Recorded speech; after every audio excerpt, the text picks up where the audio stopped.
One of the biggest sins you can commit in Islam is something that not only should you not want to do, but it pretty much defeats the whole purpose of why you would be a Muslim in the first place. To be a Muslim, you have to believe there's only one God. You have to believe that Jesus Christ was a Messiah and not actually God. You have to believe that Prophet Muhammad was the last messenger and the last prophet. But the biggest thing you can do after you take those three into effect and believe and they say that you're Muslim, the biggest mistake or the biggest sin that you can do in Islam is to believe in multiple gods or to worship multiple gods.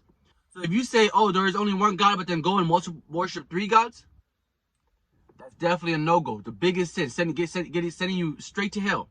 Sending you straight to hell. So at the end of the day, if you do want to be Christian, if you do want to be Muslim, if you do want to be Jew, you have to practice what they practice. You have to believe what they believe. So if you believe that there's multiple gods, you can't be a Muslim. And if you want to be a Muslim, you can't believe that there are multiple gods. So it's one of those things where they go hand in hand.